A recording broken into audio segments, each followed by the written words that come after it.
जब आप graphic designer के तौर पे काम करेंगे तो आपका ताल्लुक डिफरेंट फाइल फॉर्मेट से लाजमी पड़ेगा। अब यहाँ पे ये समझना बहुत ज़रूरी है कि फाइल फॉर्मेट एक्चुअली होता क्या है।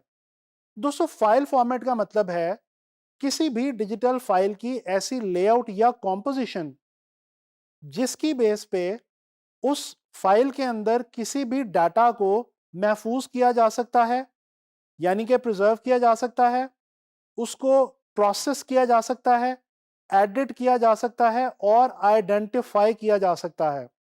आप लोग अक्सर जब अपने लैपटॉप में कोई भी फाइल ओपन करने लगते हैं तो आपको उसके आगे, उसके नाम के आगे डॉट के साथ 3-4 अल्फ़ाबेट्स का एक छोटा-सा आपको एब्रिविएशन मिलती है। वो जो एब्रिविएशन होती है वो बेसिकली दोस्तों उस फाइल का फॉर्मेट हुआ करता है। इसको देखने का आसान तरीका ये है कि किसी भी फाइल के ऊपर राइट क्लिक करें और प्रॉपर्टीज में जाके आप देखें, उसके नाम के आगे डॉट के साथ उसका फाइल फॉर्मेट लिखा आ रहा होगा।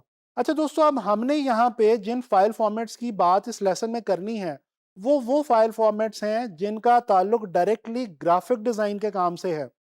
तो चलें चलते हैं और डिफरेंट फाइल फॉर्मेट्स के हवाले से बात करते हैं।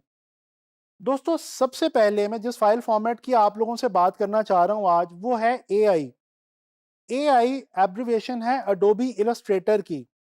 दोस्तों, AI जो फाइल फॉर्मेट है ये बेसिकली अडोबी इलस्ट्रेटर की अपनी फाइल हुआ करती है। यानी कि जब आप अडोबी इलस्ट्रेटर के अंदर कोई भी ग्राफिक्स क्रिएट करें, इलस्ट्रेशन क्रिएट करें और उसको आप .ai के फाइल फॉर्मेट में सेव करें, तो वो इलस्ट्रेटर की अपनी डायरेक्ट फाइल कहलाएगी। यानी कि आप उस फाइल को जब भी डबल क्लिक करेंगे तो वो डायरेक्टली अडोबी इलस्ट्रेटर सॉफ्टवेयर में ओपन हो जाएगी। दोस्तों, ये जो फाइल होती है, ये जैसा कि मैं आपको बता चुका हूं कि इलस्ट्रेटर की फाइल होती है, तो जाहिर बात है कि ये वेक्टर बेस्ड ग्राफिक्स को अपने अंदर महफूज रखने के लिए इस्तेमाल होती है। अच्छा, इसी तरह से एक और इंपॉर्टेंट फाइल फॉर्मेट है जी, PSD। दोस्तों, ये जो PSD फाइल फॉर्मेट है, ये जिस तरह से AI इलस्ट्रेटर का फाइल फॉर्मेट है, इसी तरह से PSD फोटोशॉप का फाइल फॉर्मेट है। अडोबी फोटोशॉप की फाइल को जो कहा जाता है उसको एब्रिविएशन में PSD कहा जाता है। अच्छा, ये जो PSD है, इस फाइल के अंदर पिक्सल बेस्ड ग्राफिक्स जो हैं वो महफूज किए जाते हैं। इस फाइल के अंदर लेयर्स, चैनल्स, टेक्स्ट, इमेजेस, बहुत सारा कंटेंट जो है वो मौजूद हो सकता है। और डेफिनेटली आप किसी भी पीएसटी फाइल को जब भी डबल क्लिक करेंगे तो वो डायरेक्टली फोटोशॉप के अंदर ही ओपन होगी।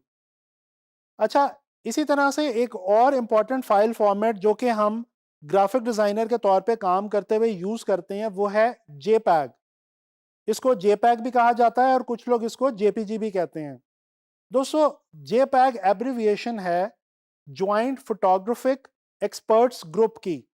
दोस्तों, ये वो फाइल फॉर्मेट है जिसको वर्ल्ड वाइड वेब के ऊपर सबसे ज्यादा कॉमनली इस्तेमाल किया जाता है। इस फाइल फॉर्मेट का जो बेसिक मकसद है वो है किसी भी इमेज को प्रीव्यू करना। दोस्तों, यहां पे मैं आपको ये भी बताता चलूं कि ये फाइल फॉर्मेट प्रिंटिंग के लिए कोई खास एप्रिशिएट नहीं किया जाता और इसको ज्यादातर किसी भी इमेज को सिर्फ प्रीव्यू करने के लिए इस्तेमाल किया जाता है।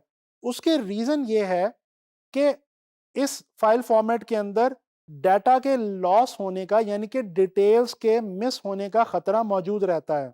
अच्छा जी, जो नेक्स्ट फाइल फॉर्मेट हम स्टडी करने जा रहे हैं वो है टिफ। टिफ का मतलब है टैग्ड इमेज फाइल फॉर्मेट।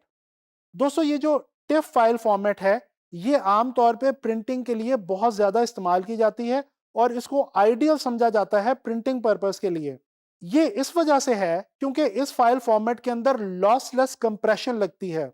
जब मैं लॉसलेस कंप्रेशन कह रहा हूं तो इससे ये मुराद है कि जब हम किसी भी फाइल को, चाहे वो इलस्ट्रेटर में हो या फोटोशॉप में हो, जब उसको हम टिफ में सेव करते हैं तो वो जो हमारा ग्राफिक्स होते हैं उनकी डिटेल भी मिस नहीं होती और फाइल का जो साइज है वो भी छोटा हो जाता है। लिहाजा ये जो टिफ फाइल फॉर्मेट है इसको प्रिंटिंग के लिए बहुत ज़्यादा अप्रिशिएट किया जाता है और इसके अलावा ये यूनिवर्सल फाइल फॉर्मेट के तौर पे भी इस्तेमाल किया जाता है। यानी ग्राफिक्स से ताल्लुक रखने वाले बहुत सारे सॉफ्टवेयर में इसको आप इजीली ओपन कर सकते हैं। दोस्तों, जो लास्ट फाइल फॉर्मेट मैं यहाँ पे आप लोगों से डिस्कस करने जा रहा हूँ वो है जी PNG। PNG means portable network graphics. दोस्तों ये फाइल फॉर्मेट ट्रांसपेरेंसी को देखने के लिए और यूज करने के लिए बनाया गया है। यानी कि अगर आप कोई भी ग्राफिक्स क्रिएट करें और आप चाहें कि उन ग्राफिक्स को बगैर बैकग्राउंड के ट्रांसपेरेंसी के अंदर आप देख सकें और इस्तेमाल कर सकें, तो आप उस फाइल को या उन ग्राफिक्स को इस फाइल फॉर्मेट के अंदर सेव करते हैं। दोस्तों ये जो पीएनजी फाइल फॉर्मेट है, ये आम तौर पे वेबसाइट डिजाइन करने के लिए बहुत ज्यादा इस्तेमाल की जाती है। इसके अलावा दूसरे जो साइबर मीडिया से रिलेटेड टास्क हैं, उनके अंदर पीएनजी को बहुत कॉमनली यूज किया जाता है।